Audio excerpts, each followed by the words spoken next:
উপর দিকে একটা তীর মারো। আজরাইল উপর দিকে তীর মারবে। তীর মারার পরে একটি লাশ এই দুনিয়াতে এসে পড়বে। আমি জানতে চাই সেই লাশটা পড়ার আগে কিয়ামত হবে না? সেই লাশ কলা ক্ষেত্রে না, যে কোনো জিনিস কেউ যদি কথাটা বলতে আসে পৃথিবীটা একদিন ধ্বংস হবে, পালা ক্ষেত্রে দিতে আসলে আগে নাম আসে হাসর, তারপরে আসে কিয়ামত। তার মানে আগে বিচার হয়ে গেছে, এখন কিয়ামত হইব। কথাটা এরকম না? আমি আমার ভাইকে একটি প্রশ্ন করব, 10টা প্রশ্ন করার দরকার আছে? একটা প্রশ্ন করলে যদি সাধুগুরু খোরাক হয় তাহলে 10টা করার দরকার। আমি একটু আমার ভাইয়ের কাছে জানতে চাই, ভাই আপনি বলেছেন যে আমার দয়াল নবী হাসরের মাঠে বলবে ইয়া উম্মতি ইয়া উম্মতি ইয়া উম্মতি, আমার উম্মতকে বাঁচাও। উম্মতের জন্য পাগল থাকবে আমার নবী, তাই না? শুধু তাই নয়, আমার দয়াল নবী তার জীবন দশায়ও তিনি শুধু ইয়া উম্মতি ইয়া উম্মতি। আমার হুজুর পাক যখন এই পৃথিবীর মায়া ত্যাগ করেছে, তার সাহাবাগণ এসে দেখে আমার হুজুর পাকের মুখে কাপড় দিয়ে রেখেছেন, কাপড়টা সরাইছে, সরাইয়া দেখে একটা স্বাভাবিক মানুষ, সুস্থ মানুষ যেভাবে কথা বলে, আমার হুজুর পাকের দিকে লক্ষ্য করে দেখে তার ঠোঁট দুটি নড়ছে। আর সেদিন বলেছিলেন ওমর ইবনে খাত্তাব আমার হুজুর পাককে যে মৃত বলবে তাকে এই মুহূর্তে আমি হত্যা করব। তার কানের কাছে গিয়ে শুনছে ইয়াও মতি ইয়াও মতি ইয়াও মতি। আমি আমার ভাইয়ের কাছে বলবো, ভাই যেই নবী ইয়াও মতি ইয়াও মতি বলে কাঁপবে হাসরের মাঠে, আমার নবীকে যারা দুনিয়াতে চিনে নাই তারা কবরেও চিনবে না, তারা হাসরেও চিনবে না। তাইলে যারা চিনবো না তা আমার নবী পার করবো কেন? কথা আছে না? যারা আমার নবীকে চিনে না, নবীকে যদি এখন কারো সামনে এনে দাঁড় করে ইনি নবী, একটা আম পাবলিক বলবো এ নবী কোনদিন লাগবো? বলবে না ভাইজান? বলবে। তাহলে যার সাথে যার মাখামাখি, তার সাথে তার হাসর নসর হবে। তাহলে দয়াল নবীর সাথে যার হাসর নসর হয় নাই, তারা আমার নবীকে চিনবে কিভাবে? তাদেরকে নবী পার করবে হাসরের মাঠে কিভাবে? এটা আমাদের জানতে হবে। এটা আপনি আমাদেরকে একটু বলবেন, তাদের দশাটা কি হবে সেই হাসরের মাঠে, তারা কিভাবে পার হয়ে যাবে? আবার আমার দয়াল নবী বলেছেন আমার একজন উম্মত বাকি থাকতে আমি বেহেশতে যাব। এটা আপনি একটু বাউ করে দিবেন, একটাই প্রশ্ন।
মাইকা, নাক পায়ে ভাজা, নাক পায়ে বায়াস। কোরআন মতে 3টা ফুৎকার করবে, 3টা ফুৎকারে পৃথিবী ধ্বংস হবে। কিন্তু আল্লাহ রাব্বুল আলামিন আরেকজন ফেরেশতা যিনি আমাদের জান কবজ করেন, তার নাম হযরত আজরাইল আলাইহিস সালাম। ওনাকে বলবে, আজরাইল এই পৃথিবীতে দেখো তো আরো মানুষ আছে কিনা? আজরাইল কইল, না মানুষ তো নাই। যে মানুষ যখন নাই তাহলে ইবলিশের জানটা কবজ করো। কথা লক্ষ্য করবেন, ইবলিশের জানটা কবজ করো, তখন ইবলিশের জানটা কবজ করা হবে। পরে বলবে, আজরাইল দেখো তো এই পৃথিবীতে মানুষ আছে কিনা? কইব, আল্লাহ নাই তো। কইব, উপর দিকে একটা তীর মারো। আজরাইল উপর দিকে তীর মারবে। তীর মারার পরে একটি লাশ এই দুনিয়াতে এসে পড়বে। আমি জানতে চাই, সেই লাশটা পড়ার আগে কিয়ামত হবে না? সেই লাশটা কে? এবং কিয়ামত একটি হলো রুশ কিয়ামত। এই কমিটির লোক এইদিকে এই সাইডে দেখেন তো একটু, কি আরম্ভ করছে এটা?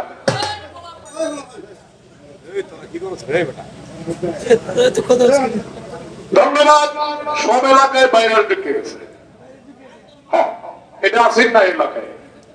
তবে যাই হোক, আমার কথা হলো, আমার আরেকটি কথা জানার দরকার।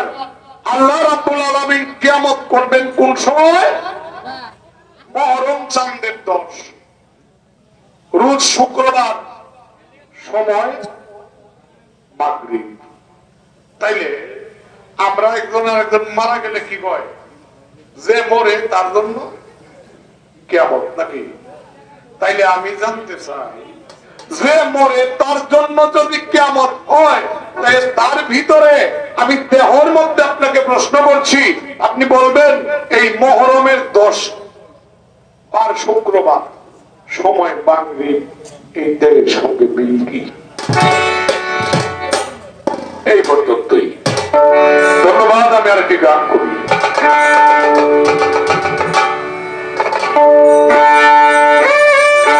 সাধুর যুগ চরণ ধুলি,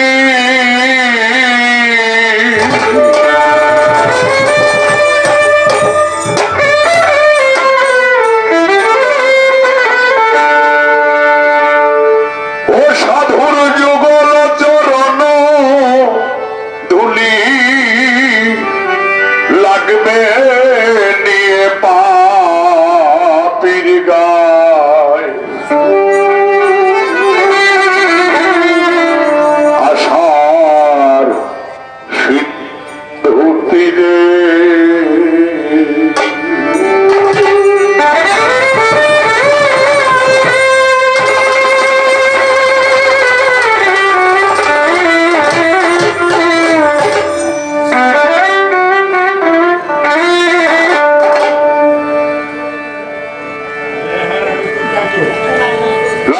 বলছেন, সাধুর যুগল চরণ ধুলি লাগবে নি মোর পাপীর গায়ে, আশার সিন্ধু তীরে বসে আছি গো সদাই। এই সিন্ধু তীরে মোস্তফা সাহেব বসে গণিসার নামে উরুস করছে। দয়াল বাবা গণিসার চরণ ধুলি যদি তার অঙ্গে লাগে, তার মানব জনম ধন্য হতে পারে। এই চিন্তা করে আমাকে প্রত্যেকবার একটা গানের আবেদন করে এটা শেষে আমি গাইব, এটা আমি জানি। এই গানটা শুনেও না পাগলের মতো হয়ে যায় ভক্তের গুরুর জন্য। তবে সাধুর যুগল চরণ ধুলি লাগবেনি মোর পাপীর গায়ে, যার জীবনে সাধু সঙ্গ হলো না তার জীবন বৃথা। সেখান থেকে দরবেশজি লালন সাহুকে বললেন, সাধুর যুগ চরণ ধুলি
যারে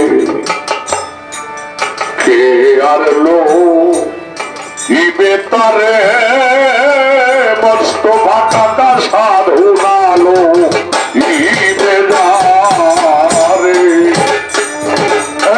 মাইক্রোফোনটা দূরে দাও কে আর লো ইবে তারে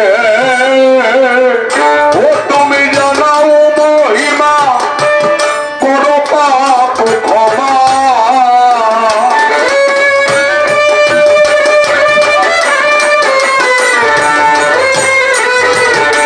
ও তুমি জানাও মহিমা করো পাপ ক্ষমা হে পাপির সদয় আশার সিন্ধু তীরে বসে আছি গো সদায় আশার সিন্ধু তীরে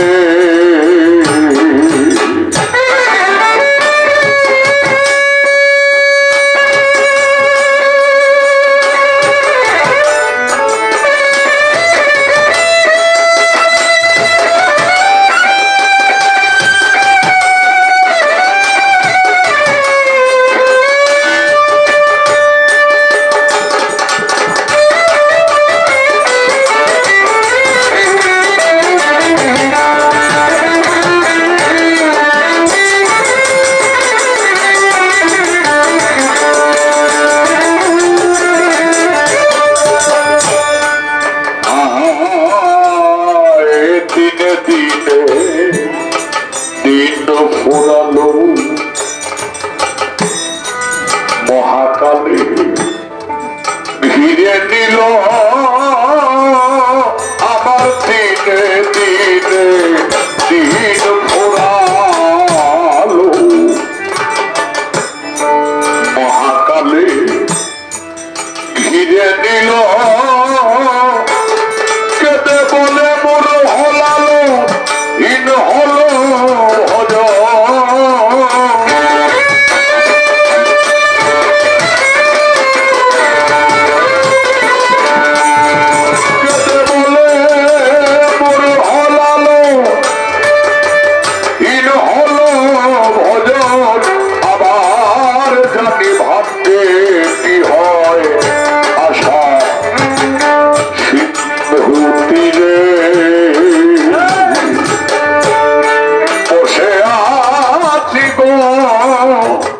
সদায় আশা সিন্ধু তীরে সাধুর যুগ লজ্জরণ ধুলি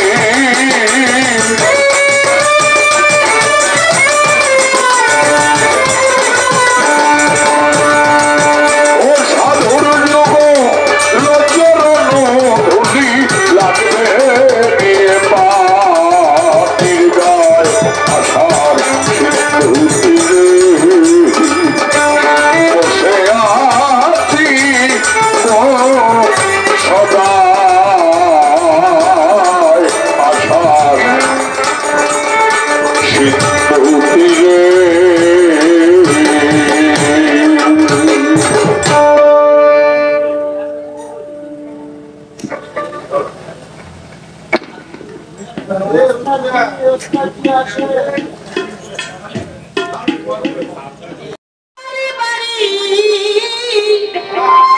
ওরা কোরআনের কথা কইব নিজেরাই মানব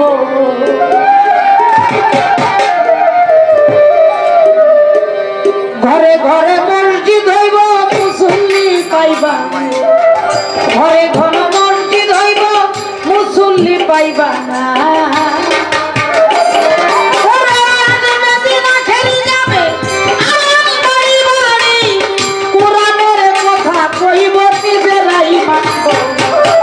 ঘন ঘন মসজিদ হইব মুসল্লি পাইবা ঘন ঘন মসজিদ হইব মুসল্লি পাইবা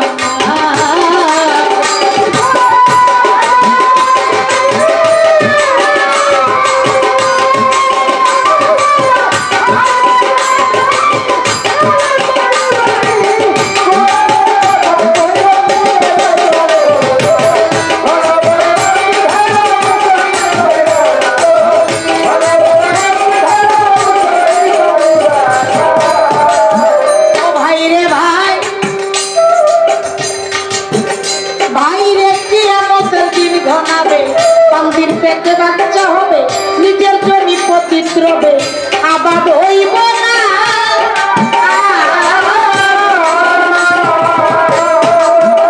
ভাইরে কিয়ামতের দিন ঘনাবে, বান্দির পেটে বাচ্চা হবে, নিজের জমি পতিত রবে, আবাদ হইব না।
সাধকে গানের মধ্যে লিখেছে,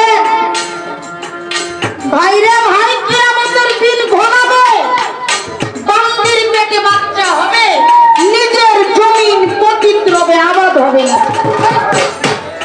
দেখো পীরে টিপে ভক্তের পাও, জগৎবাসী দেখা যাও, লুভি পীর কামত চেলা কতকে ঠিকানা।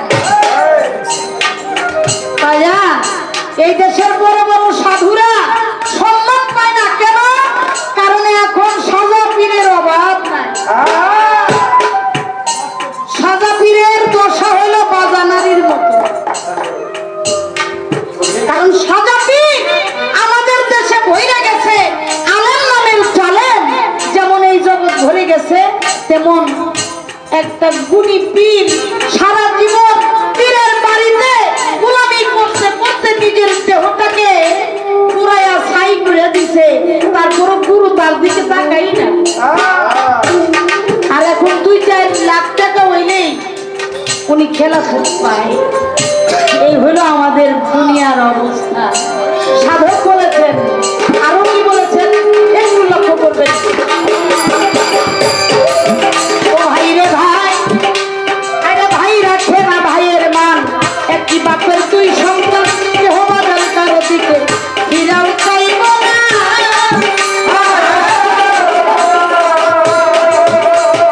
ভাই রাখে না ভাইয়ের মান, একটি বাপের 2 সন্তান, কেহ বাজার কারো দিকে ফিরাও চাইব না।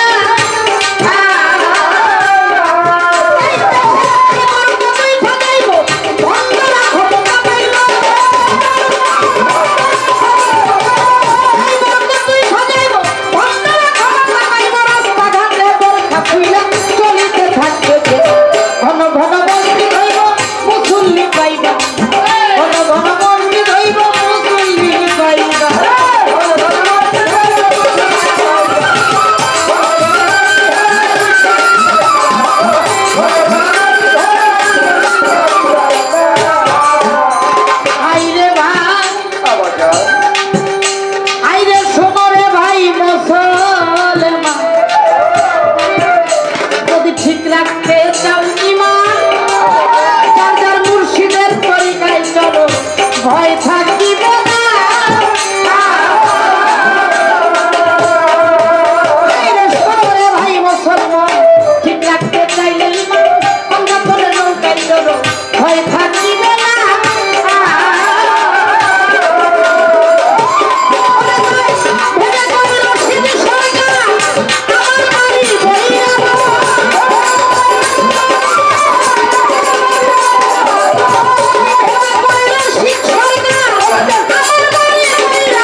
যদি ঠিক রাখতে চাও বিমান, তবে যার যার মুর্শিদের নৌকায় চলো, ভয় থাকিবে না।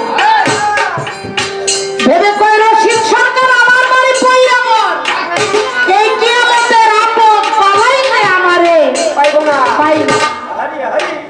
আমার ভাই আমাকে প্রশ্ন করেছে, এখানে আমার যে বাবাজিরা বসে আছে, যারা দেহের খবর রাখে, দেহের মহাজন, তাদের সামনে আমি কি বলবো? ছোট মানুষ, ভুল বেয়াদবি হয়ে যেতে পারে, আমাকে ক্ষমা করবেন। এই দেহটাকে ঠিক রাখতে হইলে যার যার মুর্শিদের বর্জন যদি তার ঠিক না থাকে, তার এই দেহ তরি কোনোদিনও ঠিক থাকতে পারবে না। হ্যাঁ, আমাদের হাসান কাকা একটা গান লেখছে, তার দেহ মাটি দেখাবে, তার দেহ মাটি দেখাবে, মাটির এমন সাধ্য নাই, পুইরা হইছে আমার গভীর সারা, গুনে বেদন পুইরা হইছে। আমি গাইতেছি না ভাই। তাহলে তার দেহ, তার দেহ যে তার মুর্শিদের পর্য, আমার দয়াল বাবা গণেশের পর্য যার হৃদয়ে আছে, যার চোখে আছে, তার দেহ তার মাটি দেখাইব, মাটির এমন ক্ষমতাই নাই।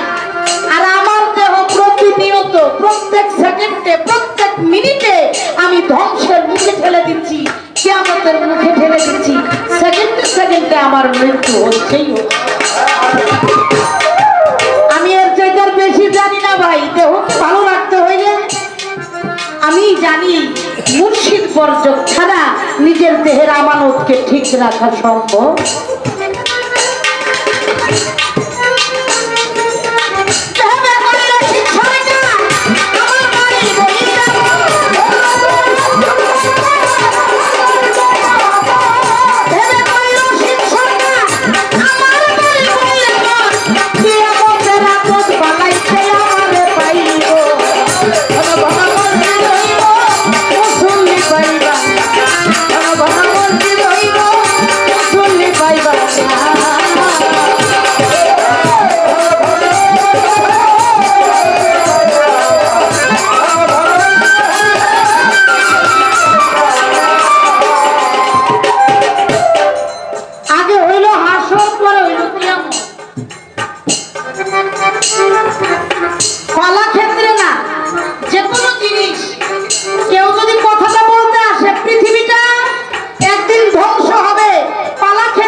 তার মানে আগে বিচার হয়ে গেছে, এখন কিয়ামত হইব, কথাটা এরকম না? আমি আমার ভাইকে একটি প্রশ্ন করব, 10টা প্রশ্ন করার দরকার আছে। একটা প্রশ্ন করলে যদি সাধুগুরুর খোরাক হয়, তাহলে 10টা করার দরকার। আমি একটু আমার ভাইয়ের কাছে জানতে চাই, ভাই আপনি বলেছেন যে আমার দয়াল নবী হাসরের মাঠেও বলবে, ইয়া উম্মতি, ইয়া উম্মতি, ইয়া উম্মতি, আমার উম্মতকে বাঁচাও। উম্মতের জন্য পাগল থাকবে আমার নবী, তাই না? শুধু তাই নয়, আমার দয়াল নবী তার জীবন দশায়ও তিনি শুধু ইয়া উম্মতি, ইয়া উম্মতি। আমার হুজুর পাক যখন এই পৃথিবীর মায়া ত্যাগ করেছে, তার সাহাবাগণ এসে দেখে আমার হুজুর পাকের মুখে কাপড় দিয়ে রেখেছেন, কাপড়টা সরাইছে, সরাইয়া দেখে একটা স্বাভাবিক মানুষ, সুস্থ মানুষ যেভাবে কথা বলে, আমার হুজুর পাকের দিকে লক্ষ্য করে দেখে তার ঠোঁট দুটি নড়ছে। আর সেদিন বলেছিলেন, ওমর ইবনে খাত্তাব আমার হুজুর পাককে যে মৃত বলবে, তাকে এই মুহূর্তে আমি হত্যা করব। তার কানের কাছে গিয়ে শুনছে, ইয়াও মতি, ইয়াও মতি, ইয়াও মতি। আমি আমার ভাইয়ের কাছে বলবো, ভাই যেই নবী ইয়াও মতি, ইয়াও মতি বলে কাঁপবে হাসরের মাঠে, আমার নবীকে যারা দুনিয়াতে চিনে নাই, তারা কবরেও চিনবে না, তারা হাসরেও চিনবে।